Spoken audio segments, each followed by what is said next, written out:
अस्सलाम वालेकुम, मैं हूं शज़िया नाज़ी। सुनो राउंड अप में आपको खुशामदीद। नाज़रीन, सफारती महाज पर मुंह की खाने के बाद अब दुश्मन बुखलाहट का शिकार है। दुश्मन की हर तदबीर उल्टी पड़ रही है। पराए तो दूर, भारत के अपने लोग मोदी के फॉल्स फ्लैग ऑपरेशन का पर्दा चाक कर रहे हैं। कांग्रेस अरकान बरमला ये इजहार कर रहे हैं कि मोदी पहलगाम हमले को अपनी गंदी सियासत की नजर कर रहा है। इंडिया की खुफिया एजेंसी रॉ, जो पाकिस्तान में दहशतगर्दी को स्पॉन्सर करती है, उसके अपने साबिक चीफ एएस दिल्लत कह रहे हैं कि Pahalgam false flag operation Bharat का बहुत बड़ा सिक्योरिटी फेलियर है।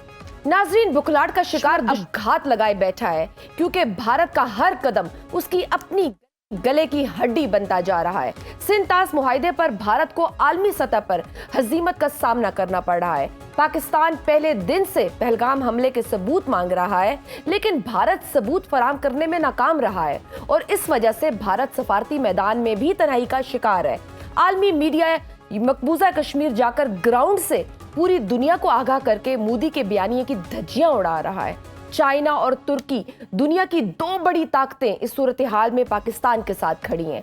भारत के लोग मोदी की नाकामियों पर सवालात उठा रहे हैं। भारत 3 मुख्तलिफ महाजों चीन, पाकिस्तान और बांग्लादेश की तरफ से घेरे में है और रही से ही कसर इंडिया के अंदर खालिस्तान समेत आजादी की 53 बड़ी तहरीकें पूरी कर रही हैं, जिनसे भारत के अपने वजूद को खतरा लाक है। इन सारी कमजोरियों के बावजूद अपनी शिकस्त को कामयाबी का रंग देने के लिए भारत पाकिस्तान पर हमला कर सकता है। भारत के पास 8 मुख्तलिफ ऑप्शंस मौजूद हैं, जिनको हम हाइपोथेसिस भी कह सकते हैं, जिनमें पहला ऑप्शन एयर स्ट्राइक है। भारत बालाकोट तर्ज की नाकाम एयर स्ट्राइक कर सकता है। दूसरी पॉसिबिलिटी या हाइपोथेसिस ग्राउंड स्ट्राइक है। तीसरा ऑप्शन ग्राउंड पर शैलो डेप्थ टेररिज्म है। भारत कश्मीर तक महदूद एक फुल फ्लेश्ड वॉर भी छेड़ सकता है। इसके अलावा भारत की तरफ से ऑल आउट वॉर या मिसाइल अटैक और नेवल ब्लॉकेट का खतरा भी मौजूद है। इन सारे ऑप्शंस के बाद मामला न्यूक्लियर वॉर की तरफ बढ़ सकते हैं। नाजरीन, पाकिस्तान पहले ही वाजे कर चुका है कि अगर भारत की तरफ से शुरुआत की गई तो ये रास्ता आखिर में कहां जाएगा, ये हम तय करेंगे। पाकिस्तान भारतीय जारहियत का जवाब देने के लिए कितना तैयार है? अगर भारत ने हमला किया तो हमारा क्या रिस्पॉन्स होगा? पहलगाम हमले के बाद भारत की सफारतकारी को कितना बड़ा डेंट पड़ा है? इस सारी सूरत हाल पर बात करते हैं। प्रोग्राम के पहले हिस्से में हमारे साथ मौजूद हैं एयर कमांडर चिश्ती और ब्रिगेडियर रिटायर्ड मसूद खान साहब, दोनों दफाई तजियाकार हैं। हम आपको वेलकम करते हैं। खालिद चिश्ती साहब, आपसे शुरू करेंगे। आप पाकिस्तान की फिजाओं की हिफाजत करते रहे हैं, दुश्मन की हर साजिश पर नजर भी रखते हैं। अगर हम भारत की तरफ से चंद हमलों के इम्कानात देखें तो भारत की तरफ से एयर स्ट्राइक की कितनी पॉसिबिलिटी है? क्योंकि अगर हम माजी की बात करें तो बालाकोट में भी एक फ्लॉप एयर स्ट्राइक की कोशिश की गई थी। चंद दरख्तों को निशाना बनाया गया, लेकिन पाकिस्तान ने ऐसा जवाब दिया जो अब तक भारत को नहीं भूला, बल्कि अभिनंदन को भी 6 साल से सुकून की नींद नहीं आई होगी। बहुत शुक्रिया आपका मुझे इनविटेशन आपके और आपके चैनल का। देखिए, जहां तक आपने पॉसिबिलिटी पूछी कि क्या ऑप्शंस हैं, जाहिर है माइंड एनिमी का सिर्फ या दुश्मन का माइंड रीड किया जा सकता है, एश्योरेंस से कुछ नहीं हो सकता। लेकिन मैं अपने तजर्बे और जितनी मुझे तालीम मैंने एयरफोर्स ने दी, मिलिट्री स्ट्रैटेजी की या मैंने खुद पढ़ाया बाद में, उसकी रोशनी में ये कह सकता हूँ कि अगर मैं इंडियन पर्सपेक्टिव से सोचूं तो मेरा ख्याल है कि एयर पावर इसका इस्तेमाल सबसे ज्यादा प्रोबेबल मुझे लगता है। और मैं फिर काउंटर करूंगा कि उसमें मुझे शक भी होता है, फिर वो दोनों रीजंस मैं देता हूँ। प्रोबेबल इसलिए लगता है कि एयर पावर की बड़ी स्ट्रेंथ होती है और बड़ी एडवांटेजेस होती हैं एज कम्पेयर टू लैंड और नेवल फोर्सेस। उसके अंदर सरप्राइज का एलिमेंट होता है, उसके अंदर एक एडेप्टेबिलिटी बड़ी बहुत ज्यादा होती है, उसके फायर पावर का फोकस बहुत ज्यादा हो सकता है, जिस टारगेट पे आपने करना है वो बहुत ज्यादा एक शॉक और एक पैनिक का इफेक्ट कर सकता है दुश्मन के। ये एयर पावर कर सकती है, ज्यादा मौसर तरीके से कर सकती है। हाँ, अब मोस्ट प्रोबेबली ऐसी कोई एडवेंचर हो सकती है। वो कितनी डीप होनी है, कितनी देर तक होनी है, कितनी इंटेंसिटी की होनी है, कब होनी है और किस लोकेशन पर होनी है, ये जाहिर है एनिमी बेहतर समझता है। जहां तक मुझे जो काउंटर आर्गुमेंट है इसका केयर का, ये जो पाक फिजाइया ने जो रिपल्स किया उनका प्लान राफेल का चंद दिन पहले, ये एक बहुत बड़ा मैसेज गया उनको। इंडियन एयरफोर्स एस्टैब्लिश्ड है 45 स्क्वाड्रन की। हर स्क्वाड्रन में 20 से 22 जहाज होते हैं एवरेज, अगर आप लगा लें। इस वक्त वो 32 स्क्वाड्रन पे ऑपरेट कर रही है, बिकॉज उनकी हुकूमत ने उनको फंड रिलीज नहीं किए, टाइम पे जहाज ने करके नहीं दिए, वो पुराने जहाजों को मेंटेनेंस कर करके आगे चलाते जा रहे हैं। उनकी फ्लाइट सेफ्टी का रिकॉर्ड बड़ा खराब है। आप सुनकर हैरत होगी कि उनके पूरे फ्लीट में, ये इंडियन वर्जन है, मैं बहुत सारी इंडियन स्पोर्ट्स कर सकता हूँ जो कहते हैं कि हमारी सर्विसबिलिटी यानी available at given times 50 to 60% सिर्फ जहाज हमारा अवेलेबल है, because of maintenance and poor obviously track record. इतने पुराने जहाज हो गए, तो इनकी रोशनी में करते हुए हो सकता है एक देयर इज अ पॉसिबिलिटी कि अकाउंट नोइंगली के पाक फिजाइया का वो सामना शायद ना कर पाए। एक दफा उन्होंने कोशिश की राफेल की शक्ल में, और पूरा पैकेज जी जिस तरह का बिल्कुल सही, पाक उनको फिजाइया ने वापस जाना ड्रिफ्टिंग पड़ा। जवाब दिया, उससे उनके हौसले काफी पस्त हुए होंगे कि अगर हमने एयर एडवेंचर किया तो एयरफोर्स की माशाल्लाह और अल्हम्दुलिल्लाह बहुत बड़ी लीड इस मुख्तलिफ डायमेंशंस में, अगर आप इंटरेस्टेड होंगी तो मैं वो कवर कर तो सकूंगा। सर मेरा ये एयरफोर्स का ख्याल है फिर कि first air response is the क्या बेस्ट होगा टूल अगर दैट वी कुछ नीड। ऐसा होता है तो? देखिए, फर्स्ट रिस्पॉन्स अगर एयर से होता है तो वो जाहिर है कि हम इसको कहते हैं प्यूनिटिव स्ट्राइक, जिसमें पनिशमेंट दी जाती है, यानी आपने एक किस्म का एक काउंटर उनको सबक सिखाने के लिए और खौफ ज़दा करने के लिए। थोड़ी देर पहले मैंने अर्ज किया कि डिपेंड करता है कि उनके टारगेट ऑब्जेक्टिव्स क्या है वॉर के, अच्छा। मतलब are they ready for inflicting heavy damage हमें करना चाहते हैं, जिसका मतलब ऑल आउट वॉर होगा, या एक सिंबॉलिक जिसको कहते हैं कि एक कॉस्मेटिक वैल्यू उनको चाहिए, एक फेस वैल्यू चाहिए उनको, कि हमने देखे आप हमने अपना बदला ले लिया है। वो डिपेंड करता है कि सिवियरिटी क्या है। एलओसी पर भी फायरिंग का सिलसिला जारी है, तो पाकिस्तान की तरफ से एलओसी पर तो भरपूर जवाब दिया जा रहा है, लेकिन क्या भारत किसी किस्म की कोई ग्राउंड स्ट्राइक भी कर सकता है? जी हाँ, देखें कि तमाम पॉसिबिलिटीज को रूल आउट नहीं किया जा सकता है। जो प्रेजेंट सिचुएशन है, आप कोई समझता है कि ये डिफ्यूज हुई है सिचुएशन या डी एस्केलेशन की तरफ जा रहे हैं, ऐसा नहीं है। ये डिसेप्शन हो सकती है बिल्कुल। और देर इज ए पॉसिबिलिटी, देखें कि लाइन ऑफ एक्चुअल कंट्रोल जो हमारा सियाचिन के एरिया है वहां पे पॉसिबिलिटी है। और एलओसी जो हमारी है वो गिलगित बल्तिस्तान गिलगित से स्टार्ट होती है और वो बिम्बर तक आती है। 700 किलोमीटर है ये यहाँ पे। हम्म। तो यहाँ पे ज्यादा अभी देखेंगे जो पिछले 13 दिनों से जो फोकस है, इंडिया ने सीज फायर को तो वायलेट कर दिया है और जी। लगातार यहाँ पे एक्टिविटी हो रही है। So this possibility of ground incursion can not be rule out. और पॉसिबिलिटी हो सकती है वो टेम्परेरीली कोशिश करेंगे कि अंदर आने, कुछ देर के लिए रहें और इसके बाद एक क्रेडिट लेने की कोशिश करेंगे, जो हम ऐसा होने नहीं देंगे। जिस तरह देखें 2016 में इन्होंने क्लेम किया कि हमने सर्जिकल स्ट्राइक्स किए हैं, जबकि एक्चुअली ऑन ग्राउंड कुछ नहीं हुआ था। जस्ट जिस तरह की आज की फायरिंग हो रही है इस तरह की फायरिंग हो रही थी। So this is a possibility है, ग्राउंड इंकर्जन करने की कोशिश करेंगे, लेकिन दिस इज वन ऑप्शन है। सर्जिकल स्ट्राइक्स वाला भी हो सकता है।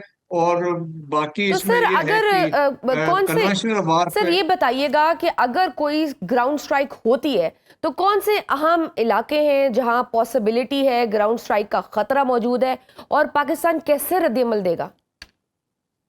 देखें जी, पॉसिबिलिटी तो मैंने कहा कि सियाचिन भी हो सकती है, गिलगित बल्तिस्तान के एरियाज होते हैं, लेकिन most probably Azad Jammu and Kashmir के एरियाज हैं जो ठीक। एलओसी के साथ है। क्योंकि एलओसी में बाज़ जगहों पे ऐसे है कि यहाँ पे इंडियंस डोमिनेट कर रहे हैं। हो सकते हैं उस साइड से नीलम वाली साइड में ऐसा कुछ करने की कोशिश करेंगे। लेकिन सिंस पाकिस्तान जी हमारे लिए नॉट द फर्स्ट टाइम, हम 1949 के बाद सीज फायर लाइन जब से एस्टेब्लिश हुई वी आर इंटैक्ट। और वहां पे हमने 1 इंच जमीन पूरे वेस्टर्न फ्रंट में इंक्लूडिंग आईजेके गिलगित बल्तिस्तान में कोई जमीन इंडिया को दी नहीं है। सो वो कभी ये मुमकिन नहीं हो सकेगा कि वो आके इसमें बैठ जाए। तैयारियां मुकम्मल है, तमाम ऑप्शंस की रिहर्सल्स होती है, तमाम ऑप्शंस वर्क आउट में हैं कि अगर ऐसा होगा तो क्या हो सकता है। So therefore this possibility is rule out. Likely ये है कि ग्राउंड इंकर्जन तो बड़ी एक्टिविटी होती है, तो हो सकता है कोई drama, they may resort to long range utterly. अभी तक अटरली नहीं खुली है, तो हो सकता है अटरली की शेलिंग वगैरह हो, उसको फिर बाद में क्लेम कर दे कि हमने कोई सर्जिकल स्ट्राइक किया है। बिल्कुल सही। हम अपनी व्यूअर्स को फिर भी बताते जाएं कि हम actually we are discussing the hypothesis कि क्या क्या हाइपोथेसिस हो सकती है, क्या क्या पॉसिबिलिटीज हो सकती है जहां पे कि किस तरह से भारत अटैक कर सकता है हमारा दुश्मन। खालिद चिश्ती साहब, ग्राउंड और एयर स्ट्राइक दोनों कंबाइंड स्ट्राइक्स का भी कोई इम्कान मौजूद है? देखिए, जब ग्राउंड और एयर टू डायमेंशनल कहीं स्ट्राइक होती है तो मोस्ट प्रॉब्ली फिर वो लीड करेगी to an all out war, चाहे वो कश्मीर में ही सिर्फ की जाए। मेरा अपना मानना ये है, बाय सर्विस जब आप ऑपरेशन करते हैं तो थर्ड सर्विस ये नहीं, समंदर साइड को फिर आप रोक नहीं सकते। अच्छा। चाहे फिर हमें काउंटर इधर से करना पड़े समंदर की तरफ से, या बाय सर्विस, तो बाय सर्विस का मतलब बहुत सीरियस कॉन्सिक्वेंसेज है, चाहे वो कश्मीर में ही की जाए। और जैसे ब्रिगेडियर साहब कह रहे थे कि अगर लैंड फोर्सेस से होता है, आर्टिलरी तक महदूद होता है, तो फिर जाहिर है इधर से भी आर्टिलरी से जवाब हम्म। जाएगा। हम्म। एयर पावर इस्तेमाल होती है तो एयर पावर से रिटेलिएट किया जाएगा। लेकिन अगर बाय सर्विस हो जाता है तो फिर बहुत खतरनाक सूरत हाल होगी कि वो बॉर्डर और भी खुल सकता है, क्योंकि एक सेक्टर पर अगर किसी को भी पुश मिला या कोई एक अनकंफर्टेबल सिचुएशन हुई तो वो कंपेल हो जाएगा एक और जगह बॉर्डर खोलने पे, फिर it is never ending story. Hmm. तो चिश्ती साहब, अगर ऐसा होता है तो भारत के कौन से ऐसे इलाके हैं जिन्हें हम मुमकिन तौर पर निशाना बना सकते हैं, या यूं कहें कि कौन से ऐसे शहर हैं जो हमने अभी भी लॉक किए हुए हैं? देखिए, हम लॉक तो अपने प्रायोरिटाइज होते हैं टारगेट पीस टाइम में। मैं अपने टाइम का भी कह सकता हूँ, आज भी हमारे पास टारगेट प्री डेजिग्नेटेड होते हैं, प्री रिहर्स्ड होते हैं, प्री कैलकुलेटेड होते हैं। लेकिन वो डिपेंड करता है, क्योंकि हम ऑफेंस नहीं कर रहे, हम इंडियन एयरफोर्स नहीं है। इंडियन एयरफोर्स जब इस तरह का ऑफेंस करती है तो उसके बहुत सारे बड़े ऑब्जेक्टिव्स होते हैं कि हमने सबक सिखाना है, हमने रीजनल हेजमनी करनी है, हम्म। हमने दुनिया में रेलिवेंट रहना है, हमने दुनिया से अपनी एयरफोर्स के लिए स्पेयर पार्ट्स या अमेरिका को एक वैक्यूम क्रिएट करके दिखाना है कि देखिए लिए वहां पर जहाज अच्छे नहीं थे।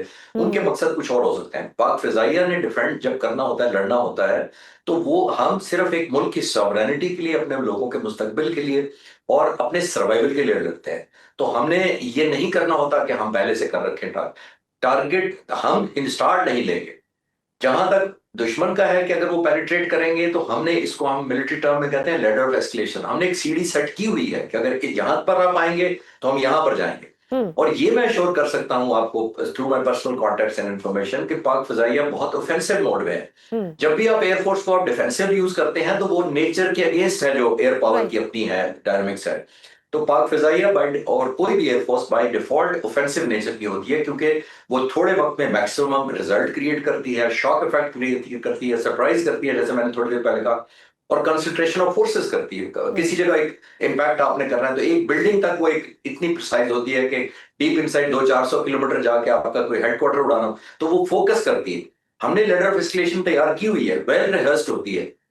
और ये दुश्मन जितना करेगा, क्योंकि इनिशिएटिव उसके हाथ में है, जो इनिशिएटिव लेता है उसका बहुत बड़ा एक एडवांटेज होता है। बिल्कुल उसके ठीक। पास टाइम अपनी मर्जी का होता है, उसके पास इंटेंसिटी या टाइप ऑफ वेपन्स उसने क्या इस्तेमाल करना है उसकी मर्जी का होता है, उसके पास दिन और रात का चॉइस होता है, उसके बाद इंटेंसिटी की भी होती है कि कितना मैंने जोर का इसको ब्लास्ट करना है इस पावर से। हम्म। जो डिफेंड करता है उसके पास अनसर्टेनिटी होती है, एक element of lack of information होती है कि दुश्मन क्या करेगा, कितनी दूर तक आएगा, कब तक रहेगा, कितनी डीप पेनिट्रेट हम्म। करेगा, और बिल्कुल कितनी ठीक। इंटेंसिटी से पनिश करना चाहेगा दुश्मन हमें। बिल्कुल। हम रिएक्ट जरूर करेंगे शायद, लेकिन सूद के साथ वापस करेंगे इंशाल्लाह। रिएक्ट और रिस्पॉन्स दोनों। नाजरीन, वक्त है छोटी सी ब्रेक का, देखते रहिए Suno round up. Welcome back to Suno round up. Brigadier साहब, ग्राउंड पर भारत की तरफ से शैलो डेप्थ टेररिज्म के कितने इम्कानात हैं, और अगर भारत की तरफ से एलओसी के करीब कोई ऐसा कदम उठाया जाता है तो पाकिस्तान का जवाब क्या होगा? देखिए जी, पाकिस्तान ने तो चीफ ऑफ आर्मी स्टाफ ने तो बड़ा वाज़ेह मौकिफ का इजहार किया है। और रिसेंटली जब वो स्ट्राइक कोर के एक्सरसाइज पे गए थे तो वहां पे उन्होंने बातचीत की है। और इसके बाद जो उन्होंने मैसेज दिया था, अगर इंडिया को मुहिम जोई करता है, मिस एडवेंचर करता है, तो उसका फोर्सफुल जवाब होगा और मैसिव होगा। सो एनीवेयर वायलेशन होती है पाकिस्तान की सोवरेनिटी पे, टेरिटोरियल इंटीग्रिटी पे, दिल विद नो कम्प्रोमाइज, जवाब जाएगा जरूर और अकॉर्डिंगली जाएगा, उससे बढ़ के जवाब जाएगा। हम्म। सेकंड जो आपने बात की है रिगार्डिंग की टेररिज्म के, सो देखे कि इनके पहले से जो कंसीव प्लान में जो लीक डॉक्यूमेंट था पहलगाम के लिए, जी। उसमें ये भी था कि पाकिस्तान को फिक्स करना ईस्ट पे ये ड्रामे में, हम्म। और वेस्टर्न ताकि ट्रुप्स वेस्ट से ट्रुप्स वहां से पुल आउट करें और वहां से वो अपने प्रॉक्सीज को यूज करें। और हमने देखा कि दूसरे दिन ही वहां से जब दहशतगर्द आए थे तो 71 को हमने वहां भी जानू हासिल किया था। सिमिलरली अभी भी उनके प्लान्स है, जो अभी लेटेस्ट इंफॉर्मेशन आई हैं, हम्म। कि वो प्रॉक्सीज को, ब्रास को, जिसमें BLA है, BRA है, BLF वाले हैं, कि उनको यूज करना चाह रहे हैं कि बिल्कुल, और बलूचिस्तान में गवादर पे भी मेनली ये इन अटैक कर क्वेटा सकते हैं, अभी भी और खुर्दार। इंटेलिजेंस है कि। जी। जी हाँ, जी हाँ, ये लेटेस्ट इंटेलिजेंस है और गवादर इसमें शामिल है कि वहां पे उन्होंने सुसाइडर भी भेजे कि प्लानिंग में हम्म। शामिल है कि वो भी स्ट्राइक्स करेंगे। मजीद ब्रिगेड के लोग इसमें शामिल हैं। Hmm. So they want to create a situation जिसके लिए वो उन्होंने इसको ये एक प्लान बनाया हुआ है, लेकिन पाकिस्तान के सिक्योरिटी फोर्सेस भी अलर्ट हैं। जिस तरीके से हमने पंजाब के अंदर झेलम में अब्दुल मजीद का नेटवर्क पकड़ा था, तो इस तरह ये इंफॉर्मेशन पे हमारे पास आ चुकी है। तो जहां भी हमारे अफवाज हैं, सिक्योरिटी फोर्सेस हैं, पुलिस के लोग हैं, हम्म। और खास तौर पे इंटेलिजेंस एजेंसी, ये टाइमली इंफॉर्मेशन जो आपके पास आ रही है, जो आपको इंटेलिजेंस एजेंसी दे रही है, जिस तरह चीफ प्राइम मिनिस्टर गए हुए थे आईएसआई हेडक्वार्टर्स में, तो ये आप समझ लें कि देर प्लेइंग एक इम्पोर्टेंट रोल है। सो पाकिस्तान उस पॉइंट ऑफ व्यू से भी रेडी है, क्योंकि हम्म। कि वो तमाम ऑप्शंस के लिए one has to be ready. So Pakistan उसके लिए तो फिर रेडी केटी है। साहब, अब भारत की रिसेंटली तरफ से ये एक इंडियन बताइए फार्मर, कि भारत की तरफ से कश्मीर तक महदूद फुल फ्लेज्ड वॉर की पॉसिबिलिटी कितनी है? बिल्कुल भी नहीं है, न उनकी कैपेबिलिटी भी नहीं है, ना वो कर सकते हैं। और उनको पता है हमारी क्या कैपेबिलिटी है। अगर वो कश्मीर पे ऐसा करते हैं, उनको पता है कि कश्मीर फिर कहाँ से कट सकता है। सो पाकिस्तान के कम्बट रेडीनेस और जो उनके पाकिस्तान के जो हम्म। इंटेंशंस है उनको भी पता है, और पाकिस्तान के कैपेबिलिटीज का पता है। So therefore this not possible. Kargil all together different था, हम उसको कह सकते हैं it was not sort of border clash था एक स्पेसिफिक हम्म। एरिया में। जब एजेके की बात करते हैं तो इट इज पूरा एक रीजन आता है, तो ऐसा मुमकिन नहीं है। और देयर फोर ऐसा कन्वेंशनल वार पे भी नहीं जाएंगे, क्योंकि देखें न्यूयॉर्क टाइम ने भी इनको एक्सपोज किया है। उनके अपने थिंक टैंक जनक पनाग ने भी कह दिया है कि भाई हम नहीं लड़ सकते हैं। परवीन सानी ने भी कह दिया भाई हमारी और कोई सीएनएन ने भी कैपेबिलिटी नहीं है। एक्सपोज किया और जिस इनको। तरह अभी बात हो रही थी, जी। और देखिए जिस तरह अभी बात हो रही थी, अभी 4 फ्रंट्स पे आएंगे। हम्म। पाकिस्तान है, चाइना है, बांग्लादेश है, और कश्मीरी भी हैं। सो अगर आप कश्मीर में लड़ाई लड़ेंगे तो यू थिंक आपको वो कश्मीरी फैसिलिटेट करेंगे, आपके लॉजिस्टिक्स और स्पेयर पार्ट जाने देंगे? Never, not never. तो हम्म। मुझे मुमकिन नहीं है। सो फेस सेविंग के लिए कुछ ना कुछ छोटी मोटी टक्कली करेंगे। ठीक है, फेस सेविंग के लिए कुछ ना कुछ करेंगे। खालिद चीसी साहब, कुछ दिन पहले खदशा जाहिर किया जा रहा था कि इंडिया पाकिस्तान पर मिसाइल हमला कर सकता है। हमारा एयर डिफेंस इस हवाले से कितना मुअस्सर है?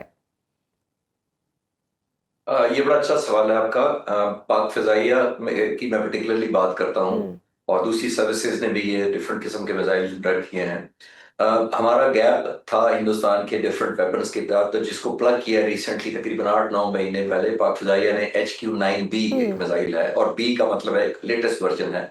उससे पहले HQ-9 होता था, चाइना से लिया हमने। और ये पहला पाकिस्तान मुल्क है जिसको HQ-9B दिया गया है। एंड बाय द वे मैं यही ऐड करता चलूं कि J-10C भी पहला पाकिस्तान मुल्क था जिसको दिया गया था, और उसके ऊपर जो PL-15 मिसाइल 200 किलोमीटर प्लस का लगा हुआ है, वो भी पहली दफा चाइना ने किसी दूसरे मुल्क को जी। दिया था अपने अलावा। तो coming back to your question, HQ-9B जो मिसाइल है वो तकरीबन 8-9 महीने पाक फिजाइया में फुल्ली ऑपरेशनल हो चुके हैं। ये सरफेस टू एयर मिसाइल है जिसकी बहुत इफेक्टिव करेक्टरिस्टिक्स हैं, जिसका मतलब ये है कि इंतहाई एक्यूरेट है, बहुत हाइपरसोनिक है ये। और दूसरी बात इंपॉर्टेंट ये है कि ये एंटी जैमिंग है और स्टेल्थ फीचर्स के साथ है, यानी कि इसको जैम भी करना बहुत मुश्किल है, और ये नजर भी दुश्मन के रेडार पे इतनी आसानी से नहीं आता। तो ये हमारे पास बहुत बड़ी स्ट्रेंथ है, और बहुत बड़ा हमने गैप प्लग किया है टू काउंटर एनिमी किसी तरह का मिसाइल एडवेंचर या एयर से लॉन्च को स्ट्राइक किया है इंशाल्लाह। ठीक है सर, हमने गुज़श्ता एक हफ्ते में फतह और अब्दाली, दो अहम तरीन मिसाइल्स का कामयाब तजर्बा भी किया है। तो इनके अलावा पाकिस्तान के पास कौन से अहम मिसाइल्स हैं? ये हम देखें, देखिए उसमें हमारे पास ऐसा है पाकिस्तान कि के पास ये सिर्फ पाकिस्तान के आर्सेनल में हमारे जी, खालिद चीसी साहब, आपसे मेरा सवाल है। जी ठीक।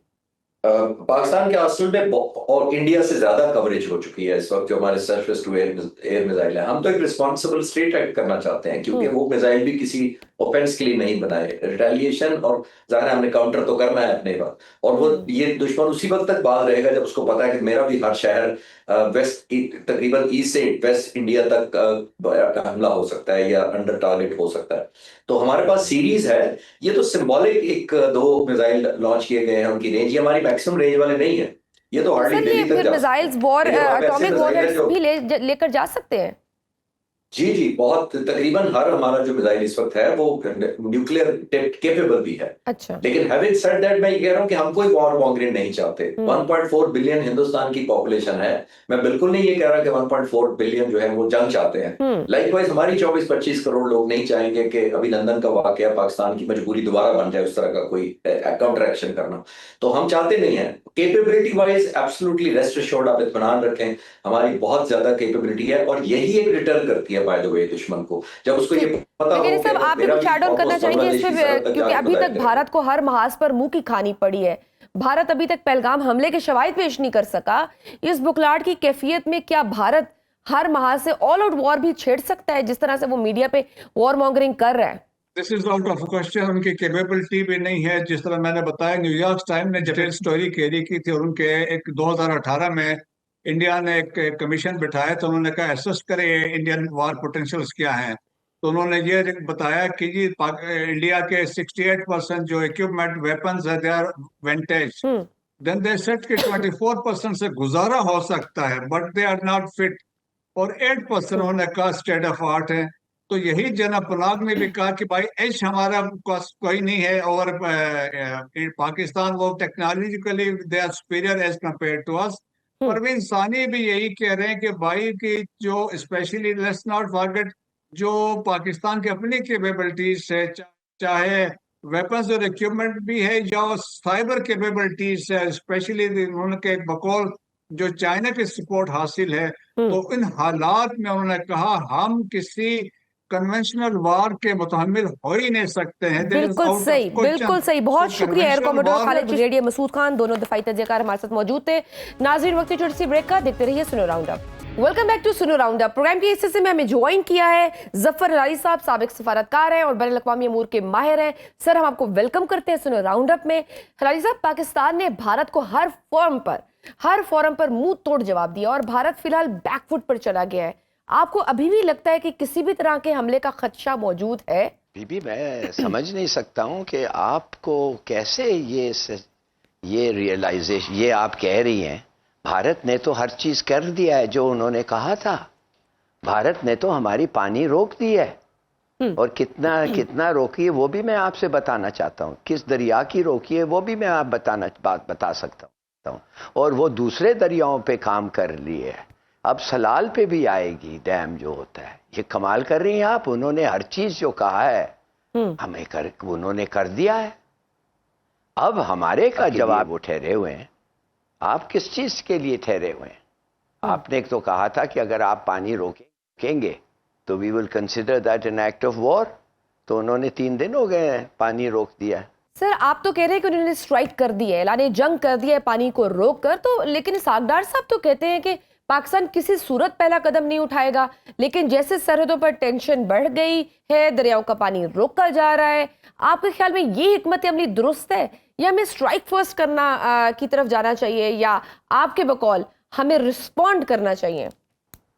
देखिए, पता नहीं दार साहब ने किधर रहते हैं, किस दुनिया में रहते हैं, मगर एक चीज मैं आपको कह दूं, अगर आप हिंदुस्तान के खिलाफ अभी नहीं एक्ट करें तो फिर आप खुदा के लिए अपना मुंह बंद रखें गजा के बारे में, और अपना मुंह बंद रखें जो मूडी कश्मीरियों के साथ करता आ रहा है, और फिर शर्म वरम सब भूल जाएं और सोचिए कि हम घास खाते रहे हैं बम बनाने के लिए, मगर वो घास ही हमें रहेगा। बम तो है वो किसी जगह और जगह होगा, सेफ एंड साउंड अचार बना के उसको अंदर रखे गए।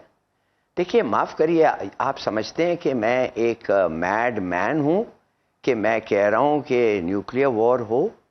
मैं तो कहता हूँ कि हमने कोई चीज़ ही नहीं की थी न्यूक्लियर वॉर करने के लिए। हमने पहल नहीं किया था। उन्होंने एक एक्यूजेशन किया था हमारे खिलाफ कि हमने इतने लोगों को मारे हैं ना। उनका 2 हफ्ते हो गए, उन्होंने कोई सबूत नहीं दिया। हिंदुस्तानी पूछ रहे हैं, भाई सबूत दो। हिंदुस्तानी पूछ रहे हैं ये कैसे हुआ? 7 लाख लोग हैं उस एरिया में, 400 मील वो 4 लोग आए, 400 मील 12 चेक पोस्ट और आके मार के आराम से चले गए। ये कैसे हो सकता है? जी सर, एक्स रॉ चीफ उनका पूछ रहे हैं और वो यही कह रहे हैं कि सिक्योरिटी फेलियर है बहुत बड़ा। कांग्रेस कह रही है कि बताए भाई कैसे हुआ? बड़ा तो तो फिर मूडी ने उसको बहाना बनाया, उसका सिक्योरिटी फेलियर को छुपाने के लिए उसने बहाना बना के हमारा पानी रोक दिया। हालांकि हमने कहा कि तुम अगर ये कहोगे तो it will be N act of war. वो कर दिया।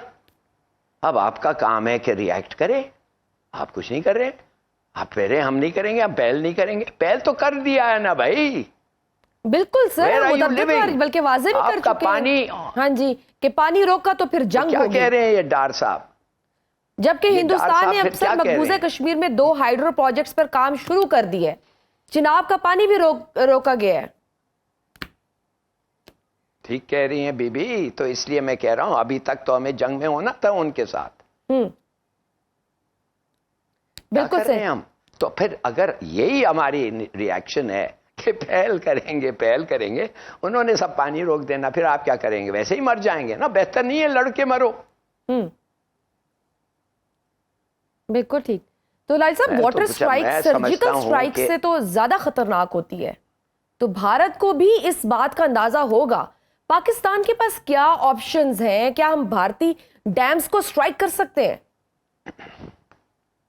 देखिए, सीधी सादी बात यह है कि उन्होंने इतना शोर इसलिए किया कि वो जो ऑपरेशन था वो उन्होंने खुद किया था।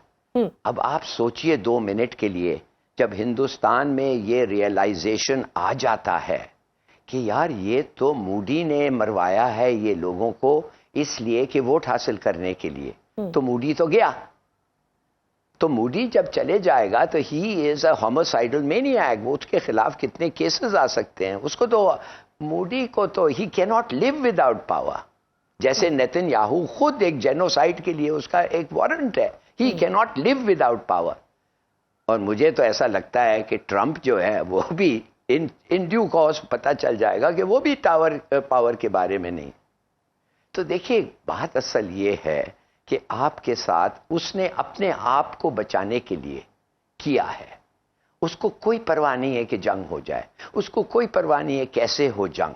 मैंने पहल की, अब अगर ये पहल इंडिया में ये मसला बैठ जाए, जंग ना हो, कुछ ना हो, तो मेरे साथ तो बहुत बुरा होगा। तो लिहाजा वो मैं करूंगा कि जो कोई हिंदुस्तानी नहीं किया है पहले। मैं पाकिस्तान को पानी बंद कर दूंगा। उसके बाद ये जो हिंदू हैं, द बिगेटेड हिंदू, जो एक्सट्रीमिस्ट हिंदू, इंतहा पसंद हिंदू, वो तो उसको उम्र भर के लिए प्राइम मिनिस्टर बना देंगे। तो क्या करेंगे आप? और फिर अब आप मुझे बताएं, अगर इधर इस वक्त आपने कुछ नहीं किया तो इसके माने फिर गजा के बारे में आप मुंह ना खोलें, और आपके साथ जो इंडिया कर रहा है उसके बारे में भी मुंह ना खोले, और इंडिया जो कश्मीर में कर रहा है उसके बारे में भी मुंह ना करे। ठीक सर, सलामती कौंसिल का भी अहम तरीन इजलास हुआ। सलामती कौंसिल ने भारत की आबी दहशतगर्दी पर तहफ़्फ़ुज़ात का इजहार किया। अक़वाम मुत्तहिदा के सेक्रेटरी जनरल ने भी सालसी की पेशकश की है। चाइना ने भी पाकिस्तान के हक में काफ़ी स्ट्रॉन्ग रिएक्शन दिया है और अपनी सपोर्ट दिखाई है। इस सारी सूरत हाल में पाकिस्तान की सफारतकारी कितनी अहम थी? देखिए, जो भी थी इस पे बात करना is a waste of time.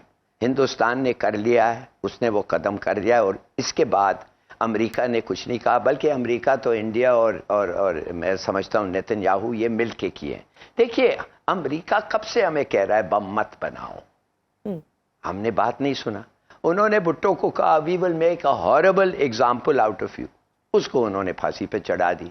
हालांकि उस वक्त बड़ा आसान काम था, और अब सुप्रीम कोर्ट के जजेस ने भी कहा कि हमारा गलत फैसला था। उन्होंने बल्कि कहा यह फैसला नहीं होना था। वो जो मर गए बेचारे, वो पता नहीं क्या नाम था, वो कहने लगा कि ये गलत फैसला था और प्रेशर था ये। तो उस वक्त से उन्होंने they made a horrible example of Bhutto. अब बम से हमारा बम लेना लाजिम है, इसलिए नेतन्याहू ने कह दिया, और मैंने अपने कान से सुना कि ईरान के बाद पाकिस्तान का टर्न आ रहा है। ये कहा उसने, मगर 3 साल पहले कहा। मैंने हमने क्या किया? क्या हमने अपनी रिलेशनशिप ईरान के साथ बेहतर की? क्या हमने उनके साथ कोई मुआहदे किए? कुछ नहीं। हमने कहा कि हमारे साथ ये सब बकवास है, हमारे साथ ये नहीं होगा। अब हो रहा है। लेकिन सर, अब जिस तरह से ईरानी वजीर खारजा पाकिस्तान के दौरे पर थे, तो उन्होंने आर्मी चीफ से भी मुलाकात की है। कल वो इंडिया के दौरे पर जा रहे हैं। ये आपकी नज़र में ये दौरा कितना अहम है, और ईरान पाकिस्तान भारत कशीदगी में क्या किरदार अदा कर सकता है? क्या कर सकता है जी? ईरान बड़े तगड़े, ईरान लड़ेगा। उसके अमेरिका ने उनको कहा है कि इनरिचमेंट बंद करो, उन्होंने कहा नहीं। वो टॉक्स हैव ब्रोकन डाउन। अब अटैक होगा उन पे, इजराइल उन पे अटैक करेगा। और वो क्या कर सकते हैं इजराइल को? वो कहते हैं ये बम है, मशीन है, but they don't have nuclear weapons. वो इस्तेमाल करेगा tactical nuclear weapons initially Israel, फिर उसका क्या जवाब होगा? देखिए खुदा, मगर अब अमेरिका को उन्होंने डराया हुआ है। किसने? ईरान ने। वो कैसे डराया? उन्होंने कहा तुम्हारे सब बेसिस मिडिल ईस्ट में हम ड्रोन्स और मिसाइल से उड़ा देंगे। शायद अमेरिका उस पर थोड़ा जरूर डरा हुआ है, राइट। और उन्होंने कहा है कि जो जीसीसी कंट्रीज हैं जो खड़े हुए हैं उसके साथ, इसराइल के साथ, हम तुम्हारा डिसैलिनेशन प्लांट जो हैं वो तुम्हारे पानी के प्लांट उड़ा देंगे। 3 दिन के बाद तुम्हें पानी नहीं होगा तुम्हारे पास, ईरान ने कहा है। और फिर उन्होंने कहा है कि जितना तुम्हारा ऑयल का इंफ्रास्ट्रक्चर है एक और मुल्क को जीसीसी में, हम उसको उड़ा देंगे। तो वो तो ये कह रहे हैं, इसलिए उनके साथ खिलाफ अभी अटैक अभी तक हुआ नहीं है और शायद ना हो। हमारे खिलाफ तो हो गया है। They have taken the step. हमारा पानी उन्होंने बंद कर दिया है। अब अगर हम रिएक्ट ना करें तो हमारा फिर बम छीना जाएगा और उसके बाद हम डिसइंटीग्रेट होंगे। वो फिर तोड़ेंगे पाकिस्तान को। मैं तो कब से लिखा हुआ हूं, दी न्यूक्लियराइजेशन एंड द डिसइंटीग्रेशन। तो क्या बेहतर नहीं है कि आप थोड़ा सा हिम्मत दिखाएं? तो सर फिर क्या सर फिर क्या ऑप्शंस आप देखते हैं कि क्या पॉसिबिलिटीज, हम कैसे रिएक्ट करें?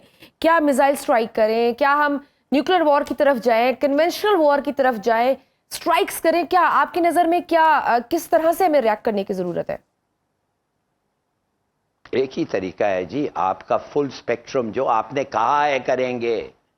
जब आप मुंह खोलते हैं और कुछ चीज कहते हैं तो दूसरे लोग, जो ईमानदार आदमी है वो समझता है आप उस पर अमल करेंगे। वो ये नहीं इसलिए समझता कि आपके खिलाफ पहल हो गया, उन्होंने पानी आपका रोक दिया, आपने कहा रोको तो देखो, आपने रोक दिया और कुछ नहीं हुआ, फिर क्या देखें? देखिए, आई एम नॉट, प्लीज मत समझिए कि मैं मरना नहीं चाहता, कोई आदमी मरना नहीं चाहता।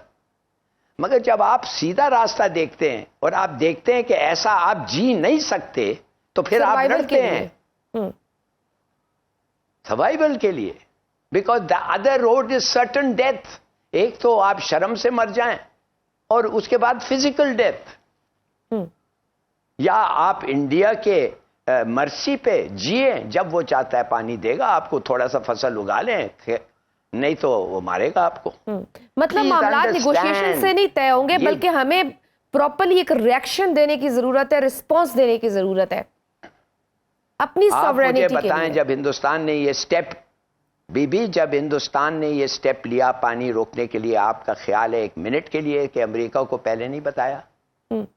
आपका ख्याल है 1 मिनट के लिए कि इजराइल को पहले नहीं बताया? ये 2 मुल्क हैं जो उसको हर चीज दे रहे हैं, political support, economic support, military support. Military उनका एक अलायंस का पार्टनर है, ये स्ट्रेटेजिक अलायंस है चीन के खिलाफ, ये सब उनको देते रहे हैं।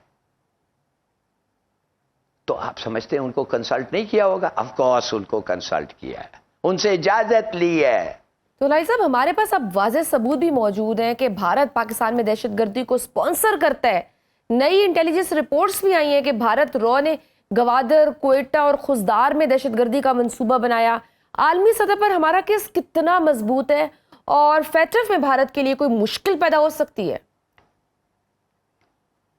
देखिए, आप कह रहे हैं कि अभी हमें सबूत मिला है। वो कैसे अभी मिला है? ये वाकया तो पहले से हो रहे हैं। उनका मतलब ये है कि सबूत आपके पास हर वक्त था, मगर आपने सोचा कि जैसे लाइन ऑफ कंट्रोल में आपने कोई एग्रीमेंट पैचअप कर लिया, हम कुछ नहीं कहते, लेट बाईगॉन्स बी बाईगॉन्स। ये पहले हुआ था, चलो छोड़ो, नया नहीं है, चलो अभी उन्होंने वादा कर लिया, अभी ये आप लोगों की अंडरस्टैंडिंग ऐसी है। You know you want to, देखिए मैं समझ सकता हूं कि आप सब हम जीना चाहते हैं जैसे भी हो, शर्मिंदगी के साथ जीना चाहते हैं, आखिर जिंदा होना हमारा तो इंस्टिंक्ट है ना, मरना तो इंस्टिंक्ट नहीं है, the instinct is to survive.